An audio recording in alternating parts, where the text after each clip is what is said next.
नमस्कार किसान साथियों। आज एक और नए विषय के साथ आपके सामने आया हूँ।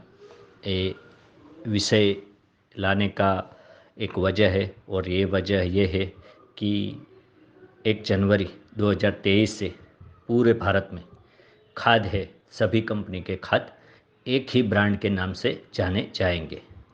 वो कैसे?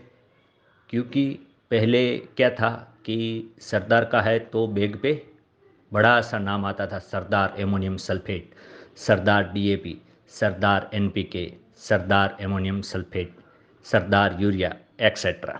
लेकिन अब ऐसा नहीं होगा।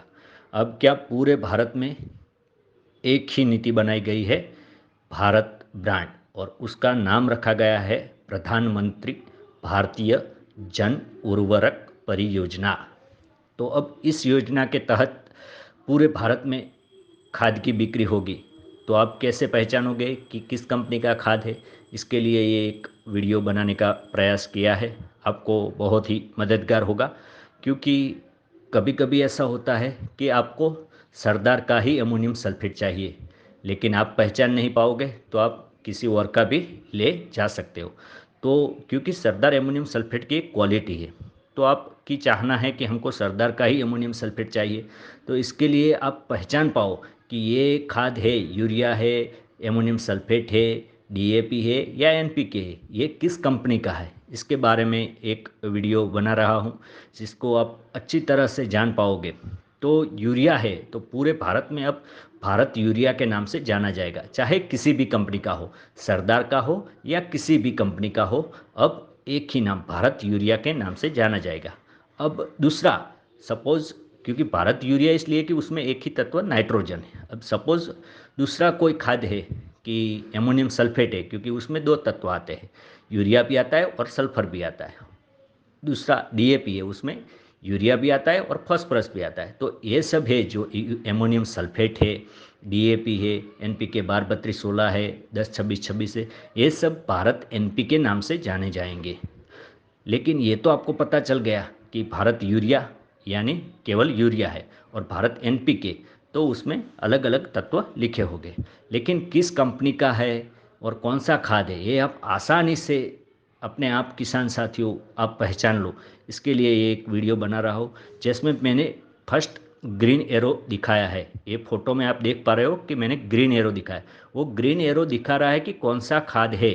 तो इधर ग्रीन एरो में मैंने उदाहरण के तौर पर इधर सरदार का एमोनियम सल्फेट का बैग लिया गया है, तो आपको साफ तौर पर दिख रहा है कि एमोनियम सल्फेट लिखा हुआ है। ग्रीन एरो, आप फर्स्ट एरो है उस पर ध्यान दीजिएगा, ग्रीन एरो एमोनियम सल्फेट दिखा रहा है। अब सेकंड रेड एरो है, तो रेड एरो क्या दिखा रहा है कि किस कंपनी बना रही है और कौन मार्केटेड कर रहा है। तो रेड में दिखा रहा है कि मैन्युफैक्चर एंड मार्केटेड बाय, तो उसमें साफ तौर पर लिखा गया है Gujarat State Fertilizer and Chemical Limited, GSFC. तो जीएसएफसी की सभी ब्रांड पहले क्या होता था, सरदार ब्रांड से जानी जाती थी। सरदार बैग पे बड़ा सा सिंबल आता था, सरदार एमोनियम सल्फेट, सरदार यूरिया, सरदार एनपीके, सरदार डीएपी। तो आप आसानी से जान सकते थे। लेकिन अब ऐसा नहीं होगा। अब आपको कोई भी बैग मिलेगी तो उस पर आप आसानी से नहीं जान पाओगे कि ये किस कंपनी का यूरिया है, किस कंपनी का डीएपी है, किस कंपनी का एनपीके है या किस कंपनी का एमोनियम सल्फेट है। तो इसके लिए आपको थोड़ी मेहनत करनी पड़ेगी। ये मैंने जो बैग पे एरो दिखाया है, वो एरो पे थोड़ा सा आप ध्यान दोगे तो आप आसानी से उसको पहचान पाओगे कि ग्रीन एरो एमोनियम सल्फेट दिखा रहा है, रेड एरो कंपनी का नाम Gujarat State Fertilizer and Chemical Limited, और पिंक एरो है वो कंपनी का पूरा, सपोज जीएसएफसी का जी है तो वो बड़ा सेफ्रॉन कलर में जी दिखा रहा है। तो इससे क्या होगा कि आपको लेना सरदार का ही अमोनियम सल्फेट है, लेकिन दुकान वाला आपको कोई भी पकड़ा लेगा तो आपको ये थोड़ा अच्छा नहीं लगेगा। तो आप अपने आप ही निर्णय ले सको कि हमें सरदार का ही अमोनियम सल्फेट लेना है, तो आप बैग को आसानी से ध्यान से देखेंगे तो जो रेड एरो है वो उधर देखेंगे तो उधर बड़े से अक्षर में लिखा होगा Gujarat State Fertilizer and Chemical Limited, यानी कि जीएसएफसी सरदार ब्रांड का ही एमोनियम सल्फेट है। और आप आसानी से इसे खरीद पाओगे और आसानी से इसका उपयोग कर पाओगे। इसलिए एक वीडियो बनाने का मन था कि ये नई नीति, खाद की नीति आई है जो पूरे भारत में एक ही ब्रांड, भारत ब्रांड के नाम से जानी जाएगी और भारत ब्रांड से सभी कंपनी का खाद का बिक्री होगा। अब से 1 जनवरी 2023 से ये लागू हो गई है, तो पूरे भारत में जो पहले था वो ऐसा नहीं रहेगा, तो आपको थोड़ी दिक्कत ना हो और आसानी से आप जान पाओ कि किस कंपनी का ये अमोनियम सल्फेट है। इसलिए मैंने उदाहरण के तौर पर ये एक सरदार का अमोनियम सल्फेट का बैग लिया गया है, जिससे आप आसानी से जान पाओगे कि ये सरदार का ही अमोनियम सल्फेट है और हमें इसको ले जाना है और उसका उपयोग करना है। धन्यवाद किसान साथियों।